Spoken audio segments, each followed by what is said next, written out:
ஒருத்தர் முகத்தை தொங்க போட்டுக்கிட்டு ஒரு மாதிரியாக வந்தார். என்ன விஷயம்னு விசாரித்தேன். என்னுடைய நண்பன் ஒருத்தங்கிட்ட கருத்து வேறுபாடு, இனிமேல் நமக்குள்ளே எந்த சம்மந்தமும் வேணாம்னு நட்பை முறிச்சிட்டு வந்துட்டேன்னா. நண்பர்கள்னு இருந்தால் கருத்து வேறுபாடு வரத்தான் செய்யும்னு. கருத்து வேறுபாடு வராமல் இருக்கிறதுக்கு ஏதாவது வழி உண்டா அப்படின்னு கேட்டாங்க. அதை பற்றி நிபுணர்கள் சில யோசனைகளை சொல்லியிருக்கிறாங்கன்னு. முதல் விஷயம் என்னென்னா, உங்கள் நண்பனுக்கு ஒரு செய்தி சொல்லணும்னா அதை நீங்களே நேரடியாக சொல்லுங்கள், அல்லது உங்கள் கைப்பட கடிதம் எழுதுங்க. அதாவது நேரடி தொடர்பு முக்கியம். அதை விட்டுட்டு இன்னொருத்தர் மூலமாக நண்பர்களுக்கு செய்தி அனுப்புனா நீங்கள் சொல்கிற செய்தி அப்படியே போய் சேராது, அது சேதமாயிடும். கூட்டி குறைச்சி சொல்லிவிடுவாங்க, அது குழப்பத்தில் கொண்டாந்து விட்டுரும். இது ஒரு யோசனை.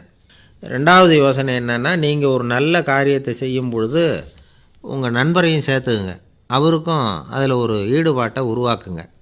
மூணாவது யோசனை, நம்ம பக்கத்தில் இருக்கிற நண்பர் மகிழ்ச்சி அடைகிற மாதிரி ஏதாவது செய்யணும். சின்ன சின்ன செயல்களாக இருந்தாலும் பரவாயில்ல, அவர் நமக்கு எதுவும் செய்யலையே, நாம் எதுக்கு செய்யணும் அப்படின்னு நினச்சிக்கிட்டு இருக்கக்கூடாது. நாலாவது யோசனை என்னென்னா, உங்களுக்கு ஒரு பிரச்சனையா அல்லது உங்கள் நண்பருக்கு ஒரு பிரச்சனையா, எதுவாக இருந்தாலும் 2 பேரும் சேர்ந்து உட்காந்து ஆலோசனை பண்ணுங்கள்.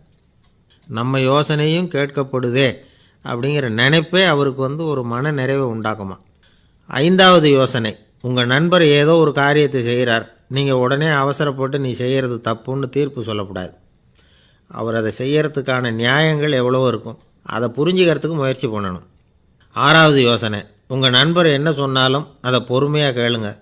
அவர் சொல்கிறத புரிஞ்சுக்கணும், அவர் சொல்ல விரும்புகிறத புரிஞ்சுக்கணும், அவர் சொல்ல முடியாமல் தவிக்கிறதையும் புரிஞ்சுக்கணும்.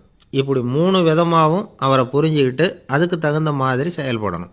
ஏழாவது யோசனை என்னென்னா, உங்கள் நண்பர் உங்ககிட்ட ஏதோ ஒரு கருத்தை சொல்கிறார், அது உங்களுக்கு பிடிக்கல, அதுக்காக உடனே நீ சொல்கிறது சரியில்லை, நான் ஒத்துக்க மாட்டேன் அப்படின்லாம் மறுத்துக்கிட்டு இருக்கக்கூடாது.